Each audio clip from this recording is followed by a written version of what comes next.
പൊതുവിലോ അങ്ങനെ 4 ലക്ഷം പേർ ആത്മഹത്യ ചെയ്ത ഒരു പ്രശ്നം എത്ര കണ്ട് സ്പർശിച്ചിട്ടുണ്ട് എന്ന് ആലോചിച്ചാല് എത്രയോ കുറഞ്ഞ അളവിലായിരിക്കും. ഇപ്പോ സ്വപ്ന സുരേഷിന്റെ കള്ളക്കടത്ത് ചർച്ച ചെയ്ത നമ്മുടെ മാധ്യമങ്ങൾ അതിന് നീക്കിവെച്ച സമയത്തിന്റെ 10% സമയമെങ്കിലും കർഷക സമരത്തിന് നീക്കിവെച്ചിട്ടില്ല എന്ന് നമുക്കറിയാം.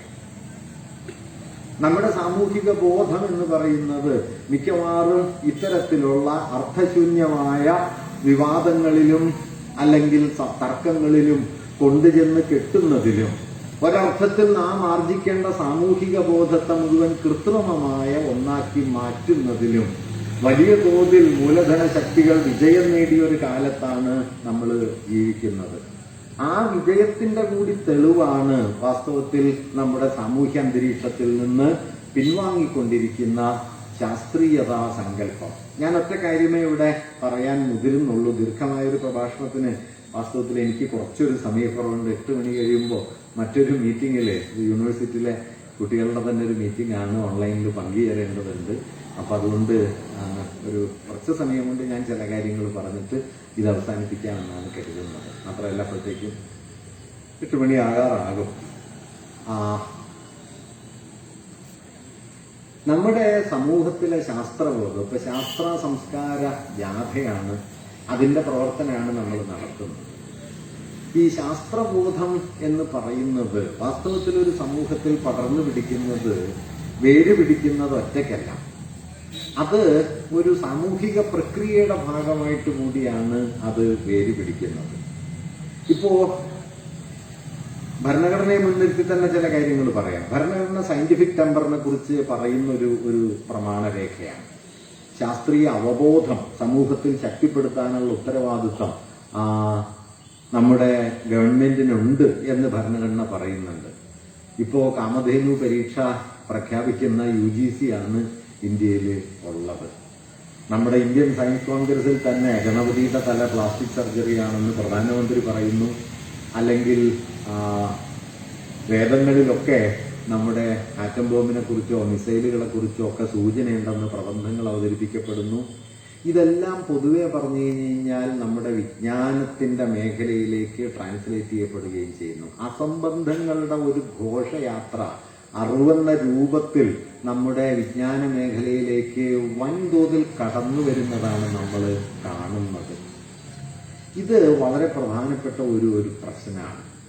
അതായത് നമ്മൾ ഈ ശാസ്ത്രബോധം പ്രചരിപ്പിക്കുക, ശാസ്ത്രബോധം ഉറപ്പിക്കുക എന്ന് പറയുമ്പോൾ വാസ്തവത്തിൽ ആ ശാസ്ത്രബോധത്തെ സാമൂഹിക ബോധ്യങ്ങളും ചരിത്രബോധ്യവുമായി കൂടി കൂട്ടിയിണക്കേണ്ടതുണ്ട്.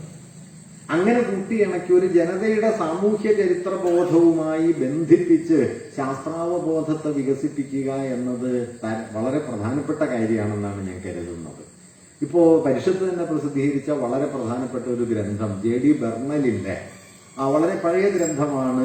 ശാസ്ത്രത്തിന്റെ ചരിത്രം അദ്ദേഹം എഴുതിയിട്ടുണ്ട്. ആ ഗ്രന്ഥത്തിന്റെ ശീർഷകം നിങ്ങൾ ശ്രദ്ധിച്ചാൽ അദ്ദേഹം ഹിസ്റ്ററി ഓഫ് സയൻസ് എന്നല്ല എഴുതിയിട്ടുള്ളത്. ആ ഗ്രന്ഥത്തിന്റെ പേര് സയൻസ് ഇൻ ഹിസ്റ്ററി എന്നാണ്. ഇത് തമ്മിൽ വലിയ വ്യത്യാസമുണ്ട്.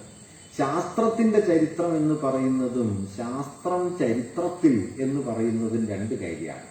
ശാസ്ത്രത്തിന്റെ ചരിത്രം എന്ന് പറയുമ്പോൾ ശാസ്ത്രം അതുമാത്രമായ ഒരു വിജ്ഞാനമായി അതിൻ്റേതു മാത്രമായ ഒരു മണ്ഡലമായി നിൽക്കുന്നു. അത് ചരിത്രത്തിൽ പടിപടിയായി വളർന്നു വരുന്നു എന്നൊരു തെറ്റിദ്ധാരണ അതിനകത്തുണ്ട്. അങ്ങനെയല്ല. അതുകൊണ്ടാണ് ബർണൽ തിരിച്ചെഴുതിയത് സയൻസ് ഇൻ ഹിസ്റ്ററി. ശാസ്ത്രം ഒരു സമൂഹ ബന്ധത്തിലാണ് പ്രവർത്തിക്കുക, ഒരു സമൂഹത്തിന്റെ ആവശ്യങ്ങളോട് ബന്ധപ്പെട്ടാണ് നിലനിൽക്കുക. ആ സമൂഹത്തിന്റെ ഉപകരണങ്ങളും ഉപാദാനങ്ങളുമായിട്ടാണ് അത് നിലക്കൊള്ളുക, കേവലമായിട്ടല്ല. അതുകൊണ്ടൊരു സാമൂഹിക ബോധ്യം ശാസ്ത്രവുമായി കൂടിക്കലർന്നില്ലെങ്കിൽ ശാസ്ത്രം സമൂഹ വിരുദ്ധമാകാൻ ഒരു പ്രയാസമില്ല. ഇപ്പൊ കേരളത്തിലെ ആൾദൈവങ്ങൾ നോക്കൂ, അവരാണ് ശാസ്ത്ര സാങ്കേതികതയുടെ ഉയർന്ന സ്ഥാപനങ്ങൾ നടത്തുന്നത്. അവരുടെ കയ്യിൽ വലിയ 5 സ്റ്റാർ ആശുപത്രികളുണ്ട്, വലിയ സർവകലാശാലകളുണ്ട്, അധ്യാപന കേന്ദ്രങ്ങളുണ്ട്. ആയിരക്കണക്കിന് 10,000-കണക്കിന് കുട്ടികൾ ടെക്നോളജിയും സയൻസും ഒക്കെ അവിടെ നിന്ന് പഠിച്ചു വരുന്നുണ്ട്. പഠിച്ചിറങ്ങിയതിന് ശേഷം എന്ത് കരുതുന്നു? ഈ ആൾദൈവമാണ് ഈ പ്രപഞ്ചത്തെ നിർത്തി കൊണ്ടു നടക്കുന്നത് എന്നും കരുതുന്നു. ഇത് രണ്ടും ചേർത്ത് വെക്കാനായിട്ടൊരു പ്രയാസമില്ല. കാരണം എന്താണെന്ന് വെച്ച് കഴിഞ്ഞാൽ അറിവിന്റെ സാമൂഹിക മാനത്തെ ഏതാണ്ട് പൂർണ്ണമായി തമസ്കരിക്കുന്ന ഒരു വിജ്ഞാന വ്യവസ്ഥയായിട്ട് നമ്മുടെ അറിവിനെ കുറിച്ചുള്ള കാഴ്ചപ്പാടുകൾ മാറുന്നു. ഇത് വളരെ പ്രധാനപ്പെട്ട ഒരു പ്രശ്നമാണ്. ഒരു സമൂഹത്തിലെ അറിവ് ആ സമൂഹത്തിന്റെ ആവശ്യങ്ങളുമായി പലതരത്തിൽ കൂടിക്കലർന്നാണ് നിലനിൽക്കുന്നത് എന്ന കാര്യം. അതല്ലാതെ കേവലമായിട്ടൊരു സയൻസ് നിൽക്കുകയല്ല. ഇപ്പൊ നാരായണ ഗുരുവിനെ നോക്കൂ. നാരായണ ഗുരുവിനെ ആൾദൈവങ്ങളെ താരതമ്യപ്പെടുത്തിയാൽ നിങ്ങൾക്കൊരു കാര്യം മനസ്സിലാവും. നാരായണ ഗുരുവിന് ഒരു ടെക്നോളജി ഉണ്ടായിരുന്നില്ല, അദ്ദേഹത്തിന് ഒരു ആശുപത്രി ഉണ്ടായിരുന്നില്ല, അദ്ദേഹത്തിന് ഒരു സർവകലാശാല ഉണ്ടായിരുന്നില്ല, അദ്ദേഹത്തിന് വലിയ സ്ഥാപനങ്ങളൊന്നും ഉണ്ടായിരുന്നില്ല. പക്ഷെ അദ്ദേഹം ആധുനിക ബോധത്തെ കേരളത്തിൽ ഉറപ്പിച്ചെടുത്തു, ആധുനിക മൂല്യത്തെ ഉറപ്പിച്ചെടുത്തു. മനുഷ്യർ തുല്യരാണെന്നുള്ള ബോധത്തെ, മനുഷ്യർക്ക് ജീവിക്കാൻ തുല്യമായ അവകാശമുണ്ട് എന്നുള്ള ബോധത്തെ, ആ തുല്യമായ ജീവിതം സാധ്യമാകുന്നത് സമൂഹത്തിന്റെ പൊതുവായ വളർച്ചയിലൂടെയാണ് എന്ന ബോധത്തെ. അതുകൊണ്ട് ജാതി ഒന്നാണ് എന്ന് ഒരു മുദ്രാവാക്യം ഒരു ഭാഗത്ത് പറയുന്നതോടൊപ്പം തന്നെ മറുഭാഗത്ത് കേരളത്തിൽ നടന്ന ഒന്നാമത്തെ വ്യവസായ പ്രദർശനത്തിന്റെ അധ്യക്ഷനായിട്ടിരിക്കാനായിട്ടും ഗുരുവിന് പറ്റി. ഒരുപക്ഷെ ലോകത്തെ ഏതെങ്കിലും ഒരു സന്യാസി വ്യവസായ പ്രദർശനത്തിന്റെ അധ്യക്ഷനായിട്ടുണ്ടോ എന്നുള്ളത് വേറെ സംശയമാണ്. ഗുരു 1903 SNDP സ്ഥാപിതമായതിന്റെ 1ാം വാർഷികത്തില് ഗുരുവായിരുന്നു അതിന്റെ ഭാഗമായി നടത്തിയ വ്യവസായ പ്രദർശനത്തിന്റെ അധ്യക്ഷൻ. അത് വളരെ പ്രധാനപ്പെട്ട ഒരു കാര്യമാണ്. കാരണം ഒരു സമൂഹത്തിൽ വിജ്ഞാനം അല്ലെങ്കിൽ ആത്മീയത നിലനിൽക്കുന്നത് കേവലായിട്ടല്ല. ആത്മീയത കേവലായിട്ടാണ് എന്ന് തെറ്റിദ്ധരിച്ചാൽ സമൂഹത്തിന്റെ വളർച്ചയുടെ പടവിലാണ് ആത്മീയ ബോധത്തെ നിങ്ങൾക്ക് ജനാധിപത്യവൽക്കരിക്കാൻ കഴിയുക. അങ്ങനെ ജനാധിപത്യവൽക്കരിക്കണമെങ്കിൽ സമൂഹത്തിനാകെ വളർച്ച ഉണ്ടാകണം. ആ വളർച്ചയ്ക്ക് ഭൗതികമായ അടിസ്ഥാനങ്ങൾ വേണം. ഇപ്പൊ ഗുരുവിന്റെ ഗംഭീരായ ഒരു വാക്യമുണ്ടല്ലോ, നമുക്ക് സന്യാസം തന്നത് ബ്രിട്ടീഷുകാരാണ് എന്ന് പറയും. വാസ്തവത്തിൽ വളരെ വിചിത്രമായൊരു പ്രസ്താവനയാണ്. ബ്രിട്ടീഷുകാരെങ്ങനെയാണ് സന്യാസം കൊടുക്കുക? ബ്രിട്ടീഷുകാർ വേദറിയുന്ന ആളുകളല്ല, ആഗമങ്ങൾ അറിയുന്ന ആളുകളല്ല, സിദ്ധാന്തം അറിയുന്ന ആളുകളല്ല. ബ്രാഹ്മണ്യമാണല്ലോ സന്യാസം കൊടുക്കുക. ഗുരുപക്ഷെ ഈ സന്യാസം എന്ന് പറയുന്ന ഒരു അനുഷ്ഠാന ക്രമത്തെ നമ്മുടെ സാമൂഹ്യ ചരിത്രത്തിൽ പ്രതിഷ്ഠിച്ചിട്ട് പറഞ്ഞതാണ്. കാരണം ശൂദ്രനായ ജാതിയിൽ താണവനായ ഒരാൾക്ക് സന്യാസിയായി ജീവിക്കാനുള്ള അടിസ്ഥാനം കൈവന്നത് ശംഭുകന്റെ തലയറുത്തതുപോലെ തലയറുക്കപ്പെടാതെ സന്യാസിയായി ജീവിക്കാനായിട്ട് നാരായണ ഗുരുവിനോ അതുപോലുള്ള മനുഷ്യർക്കോ കഴിഞ്ഞത് ബ്രിട്ടീഷ് ക്രിമിനൽ പ്രൊസീജിയർ ഇവിടെ നിലവിൽ വന്നതുകൊണ്ട് കൂടിയാണ്. അതുകൊണ്ട് അധ്യാത്മം നിലനിൽക്കുന്നത് അധ്യാത്മത്തിൽ മാത്രമല്ല, അധ്യാത്മം നിലനിൽക്കുന്നത് ഒരു സോഷ്യൽ ഡൊമൈനിലാണ്, ഒരു സാമൂഹിക മണ്ഡലത്തിലാണ്.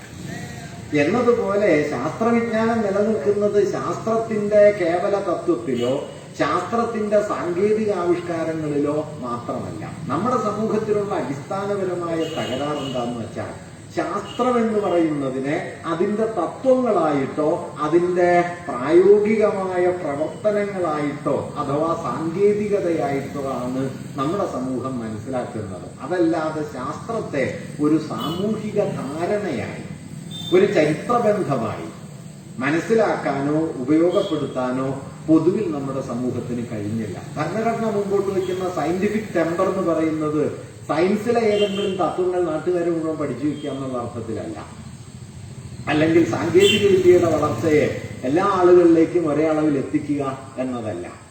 മറിച്ച് സാമൂഹിക ബോധ്യം, യുക്തിപരമായ വിചിന്തന ശേഷി, ഒരറിവിനെ ചരിത്രപരമായി നോക്കിക്കാണാനുള്ള വൈഭവം ഒരു ജനതയ്ക്ക് ഉണ്ടാക്കിയെടുക്കുക എന്നതാണ്. ഗുരുവിന്റെ പ്രവൃത്തിയിൽ അതുണ്ട്. അതുകൊണ്ടാണ് അധ്യാത്മം വന്നത് ബ്രിട്ടീഷ് ഭരണം വഴിയാണ് എന്ന് ഗുരു പറയുന്നത്.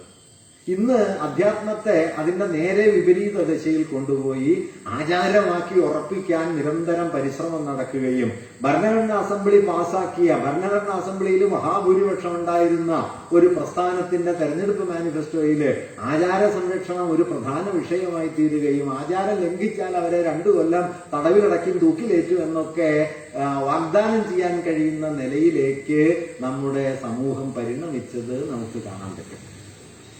ഭരണഘടനാ അസംബ്ലിയിൽ നടന്ന മറ്റൊരു പ്രധാനപ്പെട്ട ചർച്ചയായിരുന്നു പൗരത്വം. അന്ന് ഭരണഘടനാ അസംബ്ലി തുടങ്ങുമ്പോൾ ഞാൻ നേരത്തെ പറഞ്ഞതുപോലെ വിഭജനം വന്നിട്ടില്ല, 46-ലാണ്. പിന്നീട് വിഭജനം ഒരു ഔദ്യോഗിക പ്രമാണമായി രാജ്യം വിഭജിക്കപ്പെട്ടു. വിഭജിക്കപ്പെട്ട രാജ്യത്തിൽ ഇരുന്നിട്ടാണ് ഭരണഘടനാ അസംബ്ലി ഭരണഘടനയുടെ ബാക്കി ഭാഗങ്ങൾ ചർച്ച ചെയ്ത് പൂർത്തിയാക്കിയത്. അപ്പോ പൗരത്വം എന്ന പ്രശ്നം അവിടെ ഉയർന്നു വന്നു. പൗരത്വം സംശയരഹിതമായിട്ടും ജന്മസിദ്ധമാണ് എന്ന നിലപാടാണ്. എന്ന് വെച്ചാൽ ഒരു പ്രദേശത്ത് ജനിച്ചവരെല്ലാം അവിടുത്തെ പൗരന്മാരാണ്. ജാതിയോ മതമോ ഭാഷയോ സംസ്കാരമോ ഒന്നും അതിന്റെ അടിസ്ഥാനമായിക്കൂടാ എന്ന ഒരു ആധുനിക വീക്ഷണമാണ് ഇന്ത്യൻ ഭരണഘടനയും വച്ചു പുലർത്തുന്നത്.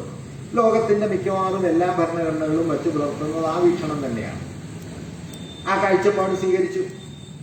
പക്ഷെ ആ കാഴ്ചപ്പാട് സ്വീകരിക്കുമ്പോൾ ഇന്ത്യയിൽ വലിയൊരു പ്രശ്നമുണ്ട്. കാരണം ഇന്ത്യ രണ്ടായി പിളർന്നു. അപ്പോൾ ഇന്ത്യയിൽ നിന്ന് പാകിസ്ഥാനിലേക്ക് പോയവരുണ്ട്, പാകിസ്ഥാനിൽ നിന്ന് ഇന്ത്യയിലേക്ക് വന്നവരുണ്ട്. ഇവരെയൊക്കെ എങ്ങനെ കൈകാര്യം ചെയ്യണം? സ്വാതന്ത്ര്യം കിട്ടിയ സമയത്ത് ലോകത്തിന്റെ പല ഭാഗങ്ങളിൽ നിന്ന് ഇന്ത്യയിലേക്ക് മടങ്ങി വന്ന വിദേശ പൗരത്വമുള്ള ആളുകളുണ്ട്. ഇവരെയൊക്കെ എന്ത് ചെയ്യണം എന്നത് ഭരണഘടനാ അസംബ്ലിയിൽ ഒരു പ്രശ്നമായി. അതിലേറ്റവും നിർണായകമായ ഒരു പ്രശ്നം വന്നത് വിഭജന സമയത്ത് ഇന്ത്യയിൽ നിന്ന് പാകിസ്ഥാനിലേക്ക് പോയിട്ട് ഇന്ത്യയിലേക്ക് തന്നെ മടങ്ങി വരുന്ന ആളുകളുണ്ട്. ആദ്യം അവിടെ ചെന്ന് താമസിക്കാൻ തീരുമാനിച്ച് വേണ്ടാന്ന് വെച്ച് മടങ്ങി വന്നവരുണ്ട്. അവർക്ക് പൗരത്വം നൽകണമോ എന്ന ഒരു വലിയ തർക്ക വിഷയം ഉയർന്നു വന്നു. അത് നൽകിക്കൂടാ എന്ന് അതിശക്തമായി വാദിക്കപ്പെട്ടു. കാരണം ഇന്ത്യയെ ഉപേക്ഷിച്ചവരാണ്. വിഭജനത്തിന്റെ രോഷവും വിഭജനം ഉണ്ടാക്കിയ രക്തച്ചൊരിച്ചിലും ഒക്കെ അന്നുണ്ട്. അതിന്റെ നടുവിലാണ് ഇന്ത്യയെ ഉപേക്ഷിച്ച് പോയിട്ട് പിന്നെ ഇന്ത്യയിലേക്ക് വീണ്ടും തിരിച്ചു വരുന്ന പ്രത്യേകിച്ച് മുസ്ലിങ്ങളെ വീണ്ടും സ്വീകരിക്കരുത് എന്ന ശക്തമായ വാദം ഉയർന്നു വന്നു. അന്ന് ആ വാദത്തിൽ ഇടപെട്ട് നെഹ്റു പറയുന്ന ഒരു കാര്യം ഏതാണ്ട് ഇങ്ങനെയാണ്: നിങ്ങൾക്ക് ഹിന്ദുക്കൾക്കൊരു ഭരണഘടന, മുസ്ലിങ്ങൾക്ക് വേറൊരു ഭരണഘടന, സിഖുകാർക്കൊരു ഭരണഘടന, ഇതൊന്നും സാധ്യമല്ല. സാധ്യമാകുന്നത് ഇന്ത്യക്കൊരു ഭരണഘടന എന്നതാണ്. ആ ഭരണഘടനയാണ് 1950 അംഗീകരിക്കപ്പെട്ടത്, റിപ്പബ്ലിക്കായി തീർന്നത്. അതിലാണ് ഞാൻ ഈ നേരത്തെ പറഞ്ഞ സയന്റിഫിക് ടെമ്പർ എന്ന് പറയുന്ന ഒരു സംഗതി ഉള്ളത്.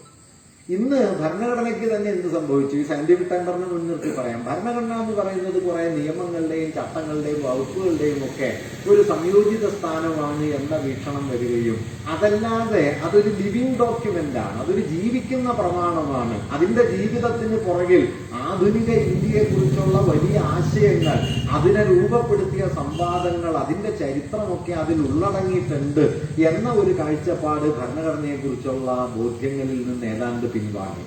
പകരം അതിനെ നിയമാവലികളുടെ ഒരു സമാഹാരമായിട്ട് കാണാൻ തുടങ്ങിയതോടെ അതൊരു ചത്തരേഖയായി എന്ന് പറയാം.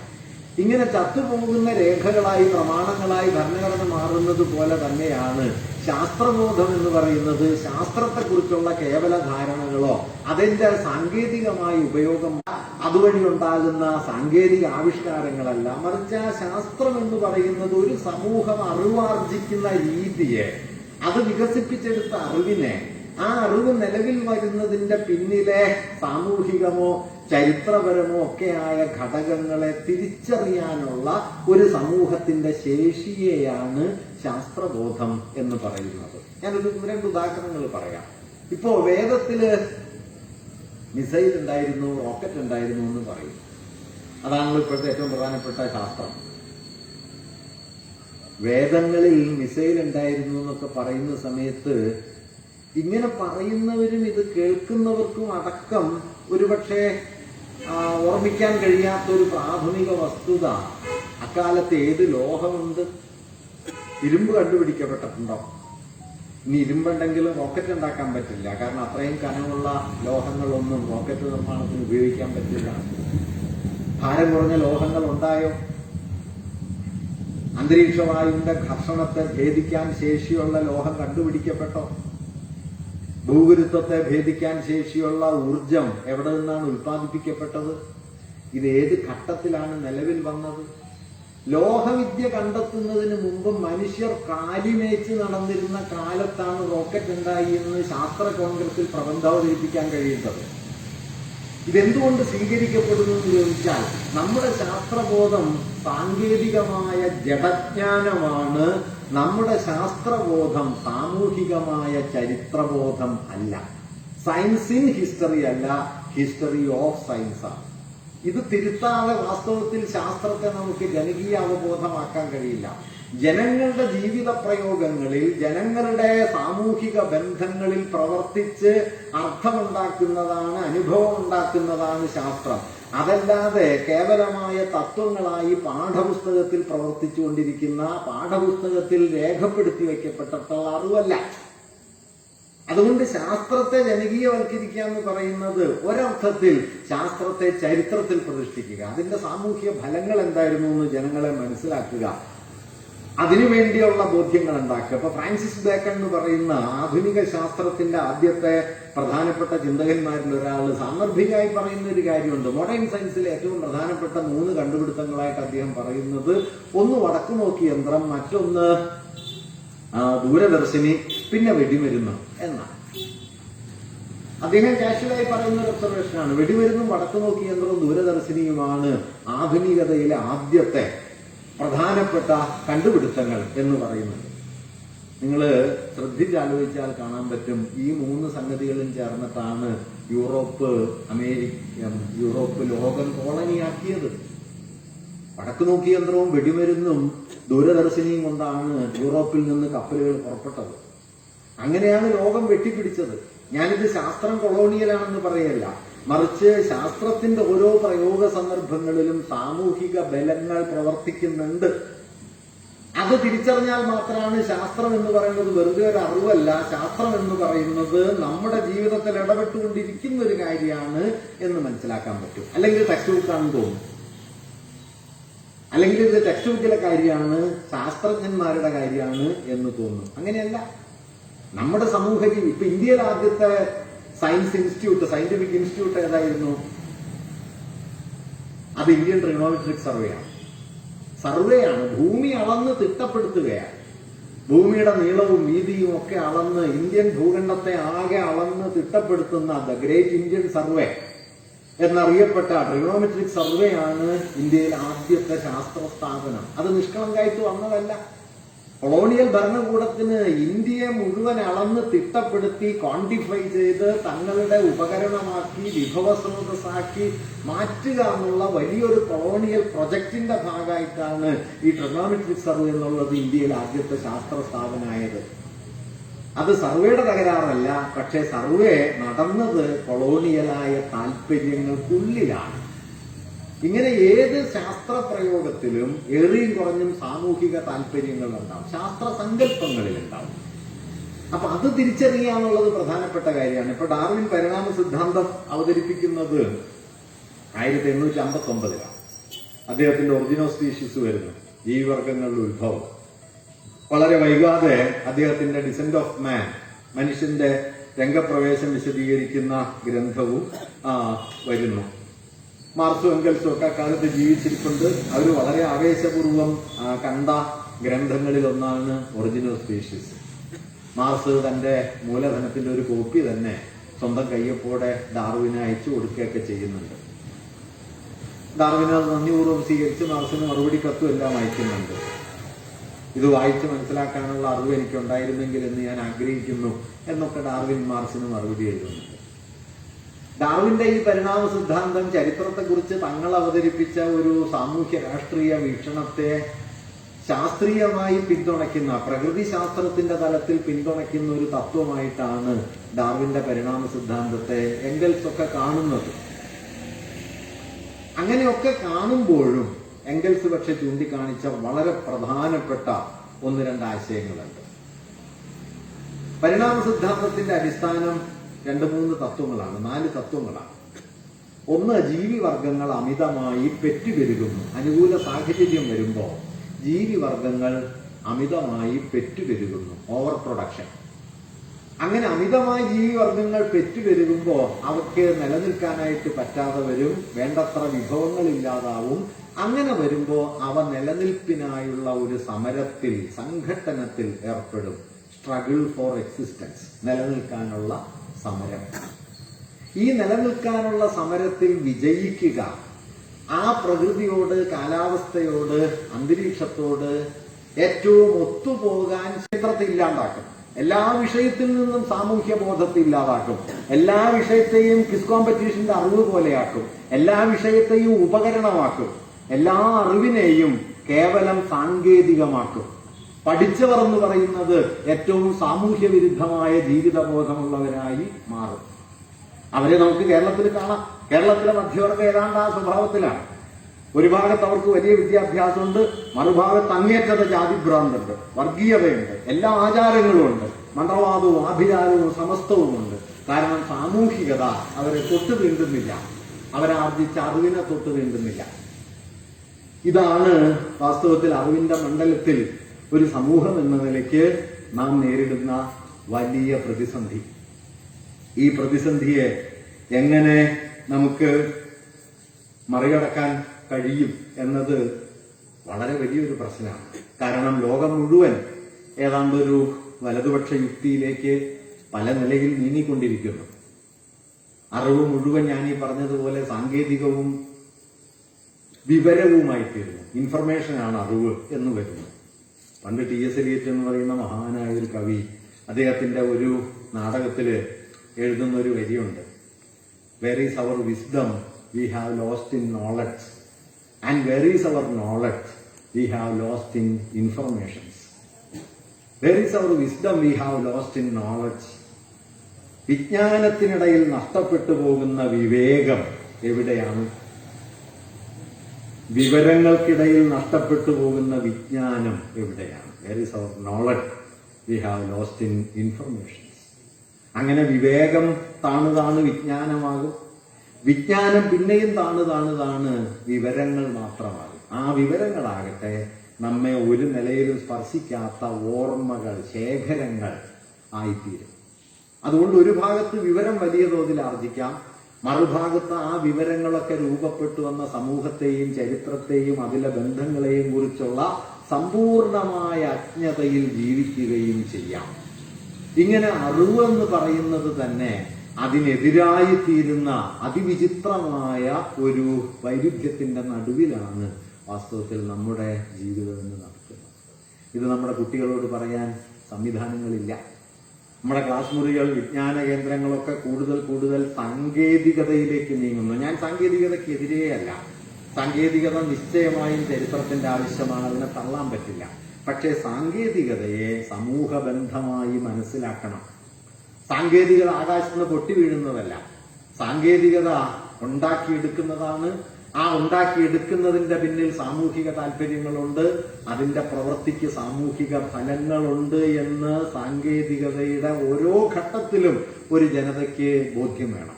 ആ ബോധ്യമില്ലെങ്കിൽ സാങ്കേതികത നമ്മളെ വിഴുങ്ങും. ഫാസിസ്റ്റുകൾ എന്നും കേവല സാങ്കേതികതയുടെ ആരാധകരാണ്.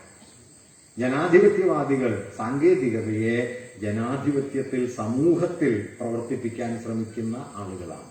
ഇതാണ് ഹിസ്റ്ററി ഓഫ് സയൻസും സയൻസ് ഇൻ ഹിസ്റ്ററിയും തമ്മിലുള്ള വ്യത്യാസം. സമൂഹത്തിനകത്തുള്ള അറിവിന്റെ ഒറ്റതിരിഞ്ഞ നിൽപ്പ് രണ്ട് കാര്യങ്ങളാണ്. ഒറ്റതിരിഞ്ഞ നിൽപ്പിന് വേണ്ടിയാണ് ജനാധിപത്യ വിരുദ്ധ ശക്തികൾ വാദിക്കുക. ഓരോന്നും അതുമാത്രമാണ്. അതുകൊണ്ടാണ് തർക്കം വരുമ്പോൾ ഇത് പറയാൻ നിങ്ങൾക്കെന്ത് കാര്യം എന്ന് ജനാധിപത്യവാദികളോട് മതവാദികൾ ചോദിക്കുന്നത്.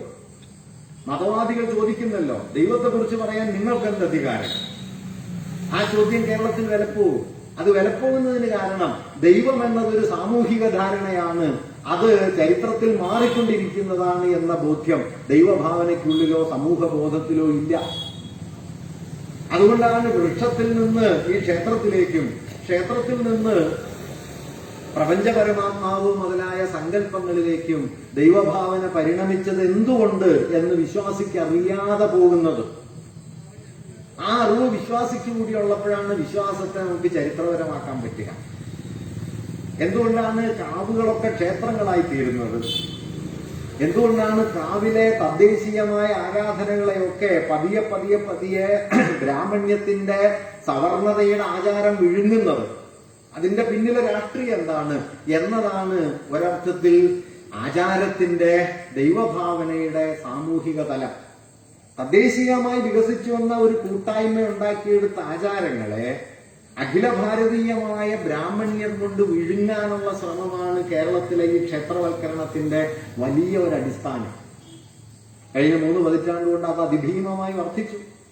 നാട്ടാചാരങ്ങളെ മുഴുവൻ ഈ വൈദികത വിഴുങ്ങുന്നു, സവർണത വിഴുങ്ങുന്നു, ബ്രാഹ്മണ്യം വിഴുങ്ങുന്നു. അപ്പൊ അതിനെ പ്രതിരോധിക്കുന്നത് ഈ അറിവിനെ ചരിത്രവൽക്കരിച്ചിട്ടാണ്, ദൈവഭാവനയെ ചരിത്രവൽക്കരിച്ചിട്ടാണ്. അപ്പോഴേ അതിനെ പ്രതിരോധിക്കാൻ പറ്റും. അപ്പൊ ആ നിലയിൽ ഏതറിവും, അതാ ഞാൻ പറഞ്ഞത്, അത് ശാസ്ത്രമാകട്ടെ, സയൻസ് ആകട്ടെ, സാഹിത്യമാകട്ടെ, മറ്റേത് കാര്യവും ആകട്ടെ, അതിനെ സാമൂഹികവും ചരിത്രപരവുമായ ബന്ധങ്ങൾക്കുള്ളിൽ വച്ച് മനസ്സിലാക്കാൻ, പ്രയോഗിക്കാൻ നമ്മെ പഠിപ്പിക്കുകയും സമൂഹത്തെ അതിന് പര്യാപ്തിയുള്ളതാക്കി മാറ്റുകയും ചെയ്യുക. അങ്ങനെ ഒരു സാമൂഹിക ചരിത്രധാരണ അറിവിനെ സംബന്ധിച്ച് പുലർത്തുന്നതിനെയാണ് ഭരണഘടന സയന്റിഫിക് ടെമ്പർ എന്ന് പറയുന്നത്. ശാസ്ത്രാവബോധം. അത് ടെക്നിക്കലായിട്ടുള്ള ഒരു ധാരണയല്ല, അത് ഹിസ്റ്റോറിക്കലായ, സോഷ്യലായ ഒരു ധാരണ. ഇന്ന് നമ്മുടെ വിദ്യാഭ്യാസത്തിൽ സംഭവിക്കുന്നത് എന്താണെന്ന് വെച്ചാൽ, ഈ സോഷ്യോ ഹിസ്റ്റോറിക്കൽ അണ്ടർസ്റ്റാൻഡിങ് എന്നതിനെ, സാമൂഹിക ചരിത്രധാരണ എന്നതിനെ അതിൽ നിന്ന് പറിച്ചു മാറ്റി അതിനെ ഒരു സാങ്കേതിക ധാരണയാക്കി മാറ്റുകയാണ്. ഈ സാങ്കേതികവൽക്കരണമാണ് മൂലധന ശക്തികൾ നടത്തിക്കൊണ്ടിരിക്കുന്നത്. ഒരു കാര്യം കൂടി പറഞ്ഞ് ഞാൻ അവസാനിപ്പിക്കാം. ഈ പുതിയ വിദ്യാഭ്യാസ നയത്തിൽ കൊണ്ടുവന്ന സാമ്പത്തിക പര്യാപ്തതയുള്ള സ്ഥാപനങ്ങൾ എന്ന് പറഞ്ഞല്ലോ, ഈ നിർദ്ദേശം ഈ വിദ്യാഭ്യാസ നിയമത്തിൽ വരുന്നതിനും ഏതാണ്ട് 20-22 കൊല്ലം മുമ്പ് ഇന്ത്യയിൽ നിർദ്ദേശിക്കപ്പെട്ടതാണ്. ഒന്നാം വാജ്പേയി ഗവൺമെന്റിന്റെ കാലത്ത്, ഒന്നാം ഇന്ത്യ ഗവൺമെന്റിന്റെ കാലത്ത്, 1996 ശേഷമുള്ള കാലത്ത് ഇന്ത്യയിലെ ഉന്നത വിദ്യാഭ്യാസം പുനഃസംഘടിപ്പിക്കുന്നതിനെ കുറിച്ച് ഒരു റിപ്പോർട്ട് അന്ന് തയ്യാറാവുകയുണ്ടായി. ആ റിപ്പോർട്ട് തയ്യാറാക്കിയത് മുകേഷ് അംബാനിയും കുമരമംഗലം ബിർളയും ചേർന്നാണ്. ഇന്ത്യയിലെ 2 കുത്തകകൾ. ഇന്ന് അവർ തമ്മിൽ ചില സംഘർഷങ്ങളൊക്കെ ഉണ്ട്, പക്ഷെ ഇക്കാര്യത്തിൽ അവരൊരുമിച്ചാണ്. അവരെന്ന് മുമ്പോട്ട് വെച്ച നിർദ്ദേശം, ഇന്ത്യയിലെ ഉന്നത വിദ്യാഭ്യാസ മേഖലയിൽ പ്രവർത്തിക്കുന്നതും പണം മുടക്കുന്നതും സർക്കാർ അവസാനിപ്പിക്കണം. സർക്കാർ പ്രാഥമിക വിദ്യാഭ്യാസം നടത്തുക, എല്ലാവർക്കും മെച്ചപ്പെട്ട പ്രാഥമിക വിദ്യാഭ്യാസം ഒരുക്കി കൊടുക്കുക, ഉന്നത വിദ്യാഭ്യാസത്തിന്റെ ആസൂത്രണവും നടത്തിപ്പും സമ്പൂർണമായി സ്വകാര്യ സംരംഭകരെ ഏൽപ്പിക്കണം. ഇതായിരുന്നു. എന്താ ഇതിന്റെ അർത്ഥം? അംബാനിയും ബിർളയും അദാനിയും ഒക്കെ ഉന്നത വിദ്യാഭ്യാസം ആസൂത്രണം ചെയ്ത് നടപ്പിലാക്കും. സ്കൂൾ വിദ്യാഭ്യാസവും ഹയർ സെക്കൻഡറി വിദ്യാഭ്യാസവും വരെ മതി സർക്കാർ. ഇതുകൊണ്ട് എന്താ സംഭവിക്കുക?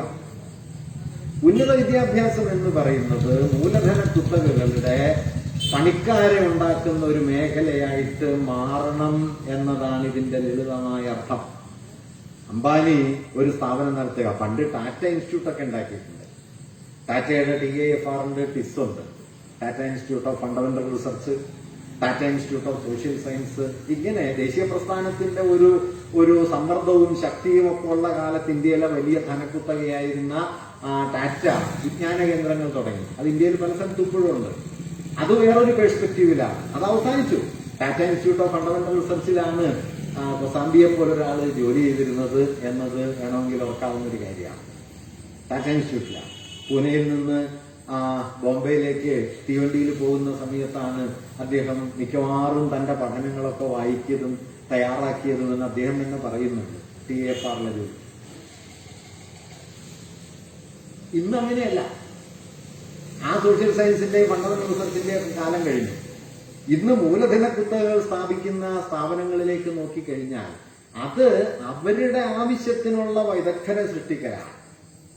അങ്ങനെ തങ്ങളുടെ ആവശ്യത്തിനുള്ള വിദഗ്ധരെ സൃഷ്ടിക്കുക എന്ന നിലയിൽ ഉന്നത വിദ്യാഭ്യാസം മൂലധന ശക്തികൾ ഏൽപ്പിച്ചു കൊടുക്കുക. ഈ മൂലധന ശക്തികൾക്ക് ആവശ്യമുള്ള അടിസ്ഥാന വിദ്യാഭ്യാസം ഉറപ്പാക്കുക എന്നത് സർക്കാർ ഏറ്റെടുക്കണം. അതുകൊണ്ട് primary, pre primary, primary, higher secondary തലം വരെയുള്ള വിദ്യാഭ്യാസം സർക്കാർ സാർവത്രികമായി ശക്തിപ്പെടുത്തുക. അതിൽ നിന്ന് തങ്ങൾക്ക് ആവശ്യമുള്ളവരെ തെരഞ്ഞെടുത്ത് അവരെ പഠിപ്പിച്ച് പണിക്കാരാക്കുന്ന പണി മൂലധന കുത്തകകൾക്ക് കൊടുക്കുക. ഇതാണ് അംബാനി ബിർള റിപ്പോർട്ട് അന്ന് വെച്ചത്. അന്ന് റിപ്പോർട്ടായിട്ടാണ് വന്നതെങ്കിൽ ഇന്ന് പുതിയ വിദ്യാഭ്യാസ നയം അതാണ്. 4 നൂറ്റാണ്ട് മുമ്പ് ഒരു നിർദ്ദേശമായിരുന്നു. ഇന്ന് ആ നിർദ്ദേശമൊക്കെ മാഞ്ഞുപോയി. പക്ഷെ ആ നിർദ്ദേശത്തിൽ പറഞ്ഞതെന്തോ അതാണ് പുത്തൻ വിദ്യാഭ്യാസ നയം എന്ന പേരിൽ നമ്മുടെ മുമ്പിൽ ഉള്ളത്. ഇങ്ങനെ നമ്മുടെ മുമ്പിൽ നിന്ന്, നമ്മുടെ അറിവുകളിൽ നിന്ന് സമൂഹത്തെയും ചരിത്രത്തെയും പറിച്ചു മാറ്റി മൂലധന ഭ്രാന്തിനെ അവിടെ പ്രതിഷ്ഠിക്കുന്ന അതിഭീകരമായ ഒരു കടന്നുകയറ്റത്തിന്റെ സന്ദർഭത്തിലാണ് നമ്മളൊക്കെ നിലകൊള്ളുന്നത്. ആ മൂലധന ഭ്രാന്ത് വർഗീയതയ്ക്ക് അനുകൂലമാണ്. ആ മൂലധന ഭ്രാന്ത് ജാതീയതയ്ക്ക് അനുകൂലമാണ്. എല്ലാ തരത്തിലുള്ള വിഭാഗീയതകൾക്കും അനുകൂലമാണ്. എല്ലാ തരത്തിലുള്ള സാമൂഹിക ബോധ്യങ്ങൾക്ക് എതിരുമാണ്. അതുകൊണ്ട് അറിവിനെ ജനാധിപത്യവൽക്കരിക്കുക, അറിവിനെ ശാസ്ത്രീയമാക്കുക, അറിവിനെ സാമൂഹികമാക്കുക എന്നത് വാസ്തവത്തിൽ നമ്മുടെ കാലത്തെ അതിപ്രധാനമായ ഒരു രാഷ്ട്രീയ സമരമാണ്. അത് ക്ലാസ് മുറിയിൽ മാത്രം നടക്കേണ്ടതല്ല. നേരത്തെ ഇവിടെ പറഞ്ഞതുപോലെ നമ്മുടെ വീട്ടകങ്ങളിൽ ആഗോളതാപനം എവിടെയോ നടക്കുന്ന കാര്യമല്ല. നമ്മുടെ വീട്ടിലേക്ക് പെയ്ത് നിറയുന്ന മഴവെള്ളമായി വന്നു കയറുന്ന വെള്ളപ്പാച്ചിലായിട്ടാണ് ഈ ആഗോളതാപനം പ്രവർത്തിക്കുന്നത് എന്ന് നമ്മുടെ വീട്ടുമുറ്റത്ത് അറിയുന്നതിന്റെ പേരാണ് ശാസ്ത്രബോധം എന്നത്. ആ നിലയിൽ ശാസ്ത്രബോധത്തെ ജനകീയവൽക്കരിക്കാനും കീഴ്ത്തട്ടിലെ ജനാധിപത്യവൽക്കരണ പ്രക്രിയയിൽ അതിനെ കൂട്ടിയിണക്കാനും നമുക്ക് കഴിയേണ്ടതുണ്ട്. അതിനുള്ള വിപുലമായ ഒരു പരിശ്രമം ആയി ഈ സംരംഭം മാറണം എന്ന ആഗ്രഹം പങ്കുവെച്ചുകൊണ്ട് ഞാൻ അവസാനിപ്പിക്കുന്നു. നിങ്ങൾക്ക് ബ്ലോക്ക് പഞ്ചായത്ത് മെമ്പർ ബാബു തമ്പുരാട്ടിയെ